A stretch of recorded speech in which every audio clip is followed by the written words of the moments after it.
Witam was wszystkich serdecznie, I'm Mysticle, and today I'll be bringing you the latest in AR and VR news. As usual, you have chapters down below to skip to any specific part of this video that you might be most interested in, and with that being said, let's get right into it. The first thing we're starting off with is the hanging V77 update, which quite a few people seem to have an issue with. Posted by Fiend420 on X, the common lie of software updates. Luna has also posted about this. Another not sure who at Meta needs to hear this, but since I've gotten a few DMs about it, for the past week, there seems to have been a hanging V77 build showing on HMDs of any split of V77. You can't install it, but new partials seem to supersede it when they are available. Not necessarily a massive issue, but something that I wanted to get out to you guys in case you do have a hanging update and were wondering what on earth is happening. It's just there, and it will probably disappear when V78 comes out. Another something that I want to get out to you, in case you have it and think it's maybe a little bit weird, is the 2D app glitch. LMAO, the Horizon store, seems to have this issue too if you have the 2D app manager feature enabled and or rolled out to you. So yeah, this seems to happen from time to time where the thumbnails of certain apps literally just get changed to screenshots or mock-ups of the app. So yeah, that's another little something in V77 that seems to be happening. And this isn't just a few users having this, as the large amount of updates Quest seems to have been getting recently is impacting performance and stability. Meta's frequent HorizonOS updates are coming at a cost of performance issues and bugs for developers. Quest headsets arguably get new features, improvements, and changes at a greater pace than any other consumer tech device. Last year alone, for example, Meta overhauled how HorizonOS handles 2D apps to allow free positioning and keeping them open inside apps, delivered significant upgrade to Quest 3's pass-through and hand tracking, and made dozens of other changes. These new HorizonOS updates arrive almost every month, in stark contrast to Apple and Google's strategy of shipping most new features in yearly releases, and this seems to be coming at a cost. On the internal Meta issue tracking forum for select developers and successful store apps, the current most upvoted issue describes how the frame rate in apps has been steadily declining with each operating system release. The issue report includes screenshots of average FPS logs documenting this decline, which began with V72 and has been continuing to get worse through V74, V76, and the pre-release builds of V77. The issue has a significant number of upvotes compared to the average issue, yet has seen no response from Meta. VR and mixed reality developers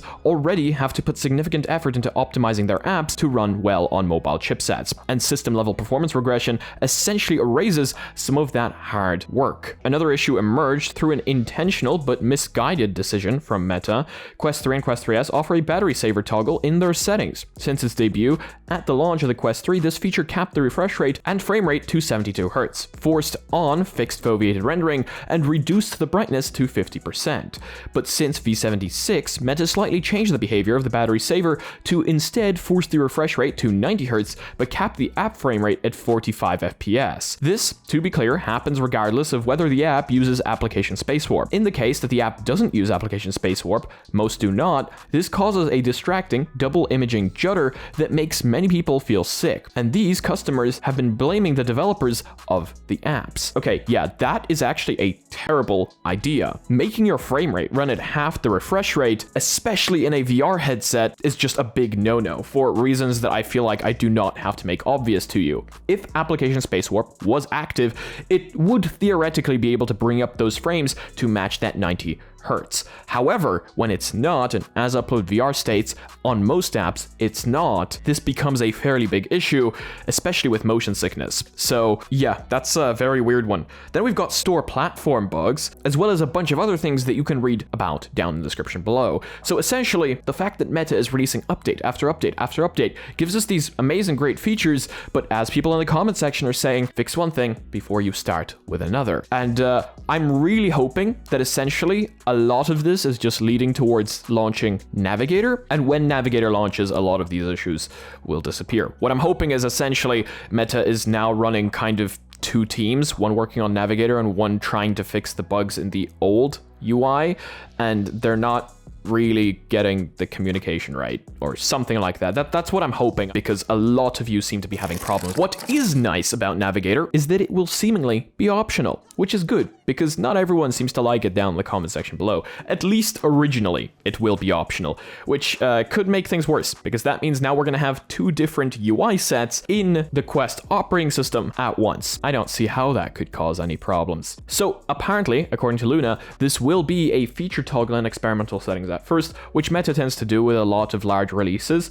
and then once the feature becomes stable, they release it to the stable branch. So Navigator may be an optional and or experimental feature to start with when it's rolled out. And reading the strings here, get started with Navigator, a new way to manage your Meta Quest experience. With Navigator, you can easily find and open app experiences, control windows, quickly access features like camera, profile notifications, and more. And then we've got Enable Navigator, which makes it sound like you will also be able to disable it. So, I guess we'll just have to wait and see. That is getting closer and closer. What's also getting closer and closer is customization on your Quest 3S action button. This reminds me of basically anytime a company releases a phone with an additional button to launch their assistant, and then people just find ways to customize that thing and make it launch something else. But hey, Meta will supposedly give us a feature to do that so that we don't have to find our own ways to do it. According to the string, MR settings action button customization enabled. So whether this means that you will be able to completely change the action button on a single tap, or whether you will be able to, I don't know, maybe double tap or triple tap it and make that launch like an app or a setting, we don't know yet, but the string is there, so hopefully in the near future we will find out. This is a pretty cool thing for accessibility, as Meta smart glasses can now apparently tell blind wearers what is in view. This should help greatly for people that have issues with vision. As well as more complex queries about what's in the view of the camera, Meta AI can be used by those with low vision to audibly describe what's in front of them. But Meta AI on smart glasses is fine-tuned to provide brief responses so that your hearing isn't interrupted for too long by a verbose announcement. For blind and low vision people who do want verbosity while asking what's in view, Meta has added a new detailed responses accessibility option, which can be toggled to on in the Meta AI app. The company says it's rolling out in the US and Canada this month and will expand to other countries in the near future. This makes sense. Meta AI isn't even fully available in most of Europe yet, which means that, well, it wouldn't exactly be able to help people here.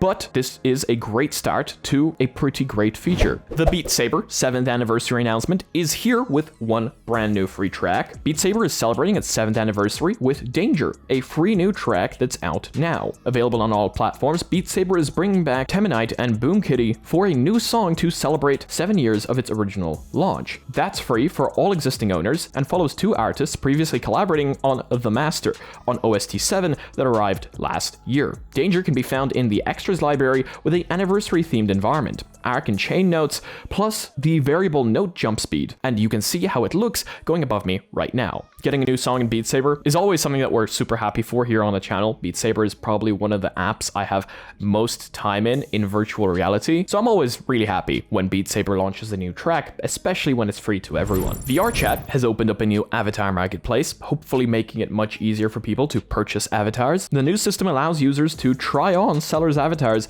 in a private space before buying. The marketplace is an in-kind store that allows users to buy and sell avatars. A VRChat representative explained over email. Not only does this give creators another platform to monetize on VRChat, but it also makes finding an avatar far easier than before. VRChat released a video explaining the new system, embedded below, with Polyarch's cute mouse Quill from Moss VR Games, announced as one of the first avatars available through the system when it launches soon. VRChat describes the service as being open to select sellers at first. Okay, so that's fairly interesting. It doesn't actually mention any large corporations or large companies from the real world being on there just yet, but I do think eventually it will probably happen. For now, it seems to be select creators, which is a good thing, and it might mean that we're going to see some more official avatars, like Quill, show up in VRChat very soon. The Play for Dream is getting virtual desktop support, which is a pretty big deal because anything that gets virtual desktop support is instantly just a lot more useful. Play for Dream MR, the high-end Android standalone headset, is getting virtual desktop next week.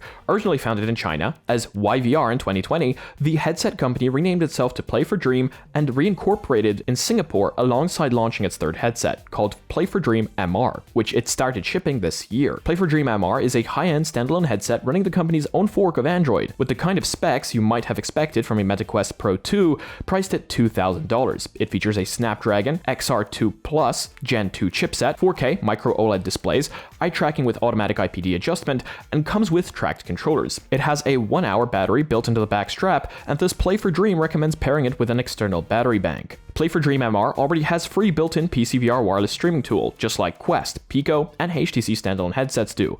But when Upload VR briefly tested it, they found the quality and reliability lacking.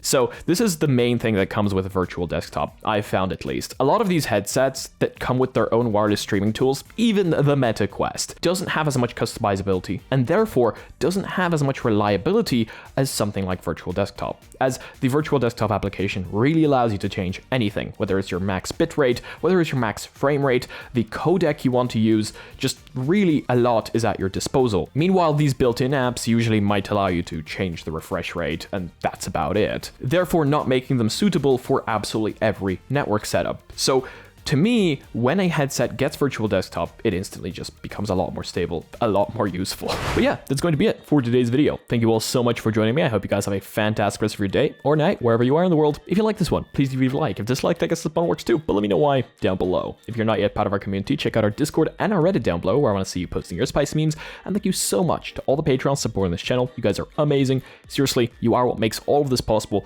Much love. Thank you so much for your support, and thank you if you're supporting the channel in any way, just watching or commenting. Seriously, thank you. If you want to be notified of your content coming up on the channel, make sure to smack that subscribe button with your forward, ding my bell, and see you again next video. Peace. Panowie, godzina 6 nad ranem. Robimy bieganie, jogging.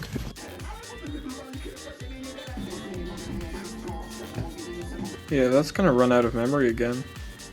Swap file isn't even trying to fill up.